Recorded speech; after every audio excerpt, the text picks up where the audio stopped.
Hello friends, चटोरी kitchen वर्षा में आप सभी का बहुत बहुत स्वागत है। आज मैं आप सभी के लिए लाई हूँ कच्चे आम से बनी हुई जेली की ये रेसिपी। जी हाँ दोस्तों, कच्चे आम की ये मैंगो जेली है जिसे आप 1 साल तक स्टोर करके रख सकते हैं। आप बच्चों को इसे कैंडी के रूप में भी दे सकते हैं। बहुत ही ज़्यादा टेस्टी और हेल्दी है और साथ ही ये 1 सालों तक चलेगी, ख़राब नहीं होगी। तो आप इसे बना के स्टोर करके रख सकते हैं। बहुत ही सिंपल रेसिपी है। इसे बनाने के लिए ना हम कॉर्नफ्लावर का यूज़ करेंगे, ना ही यूज़ करेंगे जिलेटिन का और ना ही अगर अगर का। तो चलिए दोस्तों, बनाना शुरू करते हैं हम सिंपल सी ये रेसिपी अगर पसंद आए आप सभी को तो रेसिपी को लाइक ज़रूर कर दीजिएगा। और इस तरीके की सिंपल रेसिपीज़ के लिए दोस्तों चैनल को भी ज़रूर सब्सक्राइब कर लीजिए। अपने फैमिली फ्रेंड्स के साथ भी इसे ज़रूर शेयर कीजिएगा। तो चलिए हम बनाना शुरू करते हैं मैंगो जेली की ये रेसिपी। मैंगो जेली बनाने के लिए दोस्तों सबसे पहले हम ले लेंगे कच्चा आम। तो कच्चे आम को मैंने एक बार अच्छे से धो लिया है और इसे अब हमें छील लेना है। तो मैंने ये 1.5 से 2 केजी जितनी कच्चे आम ली है, इसे पहले छील लूँगी। तो जितने भी कच्चे आम हैं उसे आपको पहले छील लेना है और इसे रफली चॉप कर लेंगे। तो जितने भी आम की आप बनाना चाहे उतने की बना सकते हैं, 1 साल तक भी ये ख़राब नहीं होती है। तो इस तरीके से सारे कच्चे आम को दोस्तों पहले हम छील लेंगे और अगर ख़राब पार्ट आम की निकल जाए तो उसे आप कट करके हटा सकते हैं। दाग लगे हुए पार्ट को हम नहीं डालेंगे, उसे कट करके हटा देंगे। तो अगर आम में कोई भी पार्ट ख़राब निकल जाए तो आप उसे कट करके हटा सकते हैं, पूरे आम को हटाने की ज़रूरत नहीं है। तो ये देखिए, एक आम को मैंने छील लिया है। अब इसे हमें रफली चॉप कर लेना है। बारीक नहीं काटना है या फिर ग्रेट नहीं करना है, रफली चॉप कर लेना है। तो इसे मैंने 2 भागों में बांट लिया, ये देखिए। और इसकी गुठली वाली पार्ट में देखिए थोड़ी सी दाग है, तो इसे पीस निकालते वक्त हम इसे हटा देंगे। इसे डालेंगे नहीं क्योंकि दाग लगे हुए पार्ट से ख़राब हो जाएगी चीज़ें जो भी बनाएंगे आप। तो इसे हटा दीजिए इस तरीके से और रफली आम को पहले हम काट लेंगे। तो ये देखिए, ख़राब पार्ट को हटा दीजिए और इस तरीके से बड़े बड़े पीसेस में आम को कट कर लेंगे। तो इसे एक प्लेट में कट करके रख लीजिए और जितने भी आम की आप कैंडी या फिर जेली बनाना चाहे उसे हमें इसी तरीके से रफली चॉप कर लेने हैं। तो जितने भी आम हैं पहले सभी को छील लीजिए और इस तरीके से कट कर लीजिए। तो ये देखिए, मैंने सभी आम को छील के कट कर लिया है। अब इसे हम करेंगे बॉयल। मैं इसे कुकर में बॉयल कर रही हूँ, आप चाहे तो इसे एक बर्तन में भी बॉयल कर सकते हैं, किसी भी भगोने में। मैं यहाँ आप सभी को सजेस्ट करना चाहूँगी आप किसी भी भगोने या पतीले में ही इसे बॉयल करें, क्योंकि कुकर में ये थोड़ी ज़्यादा पक गई थी। तो इसीलिए आप किसी भी कढ़ाई या पतीले में इसे बॉयल कर ले 5 मिनट के लिए, क्योंकि कच्चा आम जो है काफ़ी जल्दी पक जाती है। तो चलिए अब हम इसे बॉयल करेंगे। तो मैंने इसे बॉयल किया है कुकर में ताकि जल्दी से ये पक जाए, इसलिए मैंने कुकर का इस्तेमाल किया है। तो इसे डाल देंगे कुकर में। तो जितने भी कच्चे आम हैं दोस्तों सभी को कुकर में डाल दीजिए। यहाँ पानी डालते वक्त आप ध्यान दीजिएगा, बहुत ज़्यादा पानी हम नहीं डालेंगे। तो पानी हमें बस आम की लेयर जितनी ही डालनी है, तो पानी बहुत ही हिसाब से डालेंगे, बहुत ज़्यादा पानी नहीं डालेंगे। तो यहाँ देखिए, मैंने लेयर जितनी पानी डाल दी है। आम देखिए सभी पानी में डूब गए हैं, बस इतना ही पानी हमें डालना है। अब इसकी थोड़ी सी अच्छी टेस्ट के लिए मैं इसमें डाल रही हूँ नींबू। तो नींबू के कुछ टुकड़े डाल दीजिए, थोड़ी सी अच्छी सी टेस्ट आ जाती है इसलिए। वैसे आप चाहे तो इसे स्किप भी कर सकते हैं अगर ना डालना चाहे तो। इस कैंडी या जेली को बनाने के लिए आपको आमों को पीसने की भी ज़रूरत नहीं पड़ेगी, मिक्सर जार का भी हम इस्तेमाल नहीं करेंगे। अब हम इसमें डालेंगे नमक। तो मैं डाल रही हूँ प्लेन नमक, क्योंकि जेली थोड़ी सिंपल ही होती है इसलिए मैं सिंपल नमक डाल रही हूँ। अगर आप इसमें कैंडी का फ्लेवर देना चाहते हैं तो आप इस स्टेज पे इसमें काला नमक, सौंफ, काली मिर्च, ये सारी चीज़ें भी डाल के बॉईल कर सकते हैं। तो ये देखिए, नमक को मिक्स कर दिया है। अब इसके ऊपर लेड लगा लीजिए। सिर्फ 1 सीटी हम इसमें लगाएंगे, उससे ज़्यादा नहीं लगाएंगे। तो गैस का फ्लेम हाई करके एक प्रेशर ले लेनी है आम में। ध्यान दीजिएगा, गैस का फ्लेम हाई ही रखेंगे ताकि आम ज़्यादा कुक ना हो। तो ये देखिए दोस्तों, आम हमारी पक गई है। मैंने 1 सीटी के साथ इसे अच्छे से बॉईल कर लिया है। गैस को मैंने हाई ही रखा था और जैसे ही ये 1 विसल ले लेती है आपको गैस को ऑफ़ कर देना है और इसे 5 मिनट छोड़ देना है। 5 मिनट के बाद इसकी सीटी को मैंने निकाल लिया है। तो 5 मिनट छोड़ने के बाद इसके प्रेशर को निकाल दीजिए। तो मैंने इसके प्रेशर को निकाल दिया है दोस्तों। अब चलिए इसे हम खोल के चेक कर लेते हैं, अंदर से ये देखते हैं कैसी पकी है, क्योंकि आम बहुत ज़्यादा पक जाती है। तो चलिए इसे हम एक बार खोल के चेक कर लेते हैं। तो ये देखिए दोस्तों, आम बहुत ज़्यादा पक गई है, इसलिए मैंने आप सभी को कहा था आप इसे पतीले में ही अच्छे से बॉईल कीजिएगा ताकि ज़्यादा गीली ना हो, क्योंकि ज़्यादा गीली हो जाएगी तो फिर ज़्यादा हमारी जेली जो है चिपचिपी बन जाएगी। मगर मैंने इसमें उबाल लिया है तो मैं इसी में रहने दूँगी। अब इसके पानी से आम को निकाल के हमें छान लेने हैं। तो इसे हम पीसेंगे नहीं दोस्तों, बल्कि करेंगे स्ट्रेन। तो मैंने ले लिया ये कढ़ाई और इसके ऊपर डाल दूँगी एक स्ट्रेनर। मैं इसे पीसूँगी नहीं इसलिए, और डायरेक्ट मैं इसी कढ़ाई में डाल रही हूँ ताकि इसी में ये पक भी जाए, ज़्यादा बर्तनों को भी गंदा नहीं करेंगे। तो अब आम को निकाल लीजिए। ये देखिए, इसे हमें पानी से साइड करके निकालना है ताकि आम के सिर्फ पल्प ही निकले। तो इस तरीके से पानी को साइड कर दीजिए और सिर्फ आम के पल्प को हमें लेना है। क्योंकि ये बहुत ज़्यादा अच्छे से पक गई है दोस्तों, तो इसे हमें पीसने की ज़रूरत नहीं पड़ेगी। इस तरीके से आपको इसे छान लेना है। बहुत ही आराम से ये छन जाएगी, बिल्कुल आम स्मूथ हो जाएगी। तो इस तरीके से आपको पानी को हटाते हुए आम के सिर्फ पल्प लेने हैं।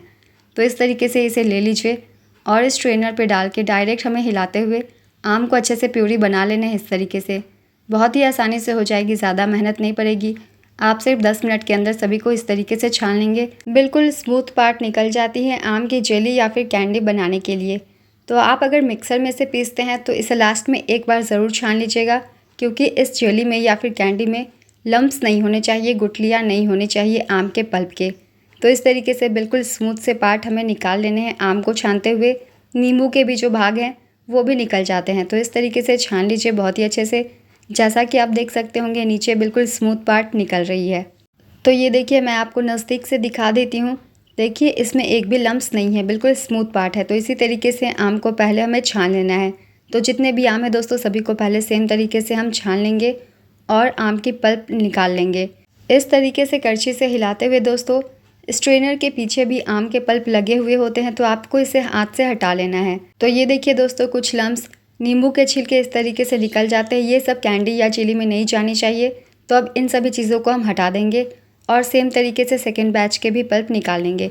तो ये जो पार्ट्स होते हैं मोटी गुठलियों वाले, उसे भी हम हटा देंगे, नींबू के छिलके को भी हटा देंगे। और जितने भी आम हैं सेम तरीके से पहले हम स्ट्रेन कर लेंगे। तो सेम प्रोसेस है, सभी आमों को स्ट्रेन कर लेते हैं दोस्तों और पूरे पल्प को हम छान के मिलते हैं। तो ये देखिए दोस्तों, हमने आम के पल्प को निकाल लिया है। आम के बिल्कुल स्मूथ पार्ट हमें मिल गए हैं। तो इस तरीके से आम को छान के निकाल लीजिए इसके पल्प को। अब दोस्तों, हमने जितना आम लिया था ठीक उतना ही हमें इसमें मीठा डालना है।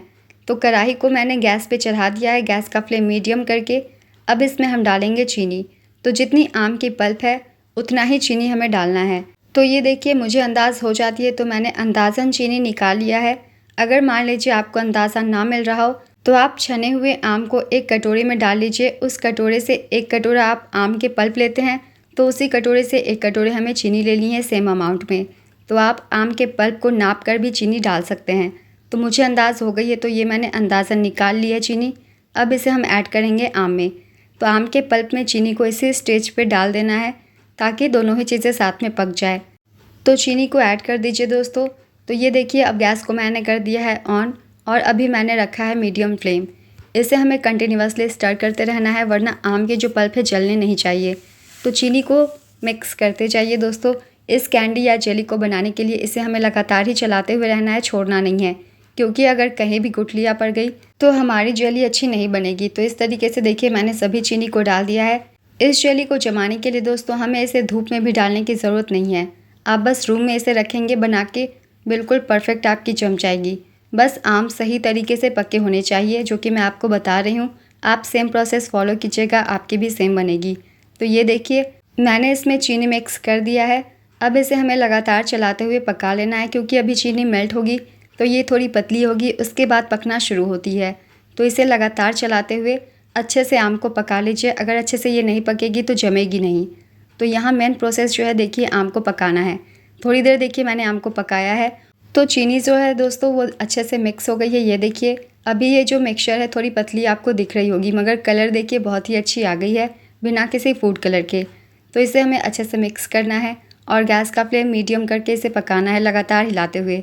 आपको इसे मिक्स करना बंद नहीं करना है दोस्तों, वरना गुठलियाँ पड़ जाएगी, सतह पर बैठ के चीनी वगैरह जलने लग जाती है। तो इसे हमें थोड़ा गाढ़ा होने तक और पका लेना है।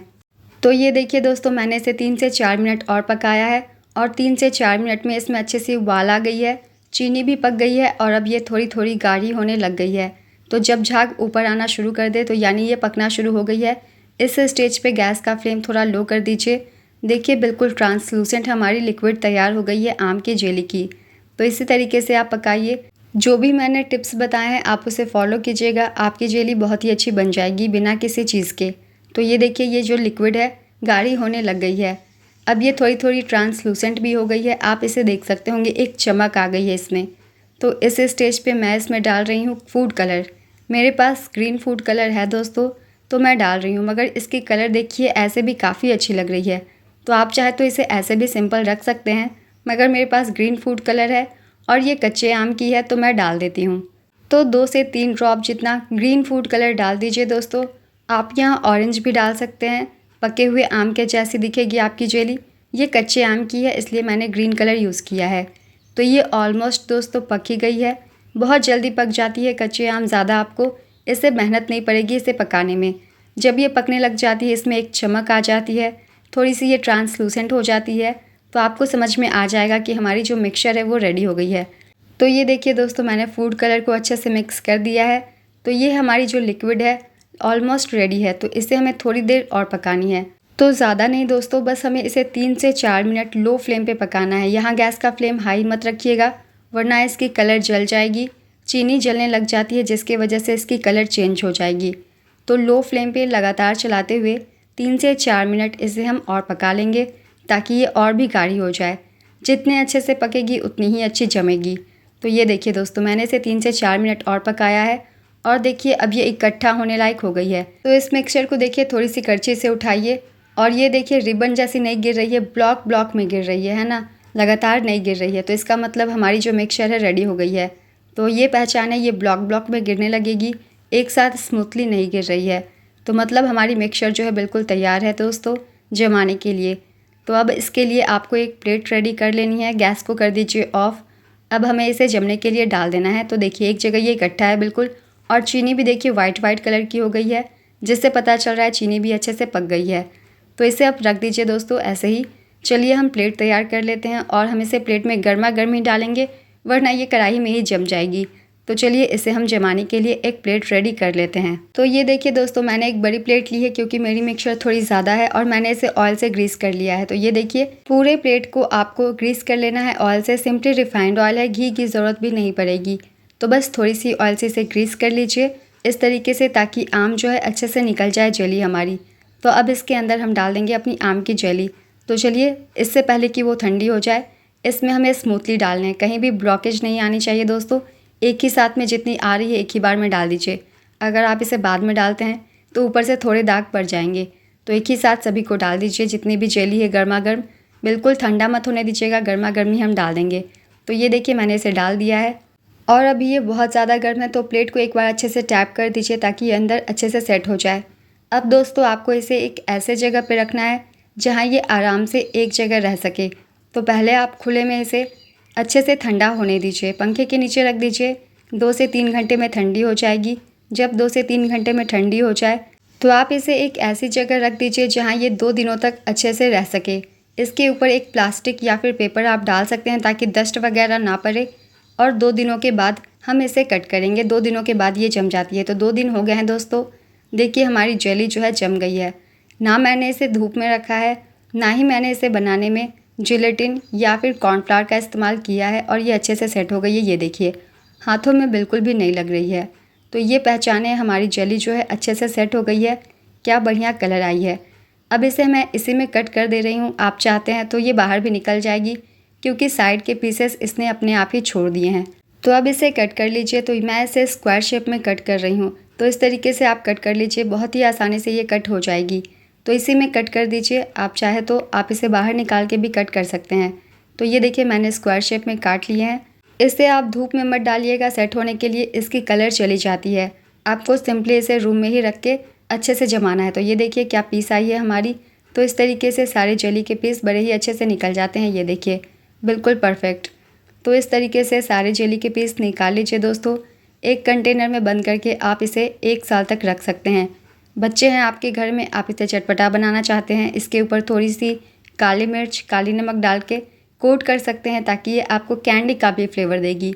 तो मैंने इसे कुकर में बॉईल किया था दोस्तों, जिसकी वजह से मैंने इसे 2 दिन सेट किया है। अगर आप पतीले में करते हैं तो 1 दिन में भी ये सेट हो जाएगी। तो ये देखिए कितने अच्छे चमकदार हमारे जेली के पीस निकल रहे हैं। तो बस दोस्तों अब इसे एक एयर टाइट कंटेनर में पैक करके रख दीजिए और फ्रिज में रखेंगे, फ्रिज के बाहर नहीं रखेंगे वरना ये ख़राब हो जाएगी। तो जब भी आपको खानी हो, आपके बच्चों को खानी हो, आप सूखे हाथ से या चम्मच से इसे निकाल के दे। गीले चीज़ों से हम नहीं निकालेंगे। पीस छोटी बड़ी आप अपने पसंद के अनुसार कर सकते हैं। तो ये देखिए दोस्तों हमारी मैंगो जेली बिल्कुल तैयार है खाने के लिए। तो जब भी आपको कुछ खट्टा चटपटा खाने का मन हो, आप इस कैंडी को खा सकते हैं। आप इस जेली को दोस्तों काले नमक, काली मिर्च या फिर लाल मिर्च के साथ कोट करके भी खा सकते हैं। काफ़ी चटपटी लगेगी, खट्टी मीठी तीखी भी। तो आप इस जेली को ज़रूर ट्राई कीजिए। इसे जमाने के लिए मैंने जैसा कि बताया, आपको एक्स्ट्रा कुछ भी लाने की ज़रूरत नहीं है। तो बिल्कुल हमारी सेट जेली निकल गई है दोस्तों। आप सेम तरीके से बनाइए, आपकी भी सेम निकलेगी। तो रेसिपी कैसी लगी है दोस्तों, कमेंट करके ज़रूर बताइएगा। और साथ ही इस तरीके की सिंपल रेसिपीज़ के लिए चैनल को ज़रूर सब्सक्राइब कर लीजिए। नोटिफिकेशन के लिए बेल आइकन भी ज़रूर प्रेस कर लीजिएगा। आप सभी के लिए ऐसे ही सिंपल रेसिपीज़ हमेशा आते रहेंगे। तो चलिए फिर मिलते हैं अगली एक नई रेसिपी के साथ। चैनल पे यूँ ही बने रहिए और अपना ढेर सारा प्यार देते रहिए।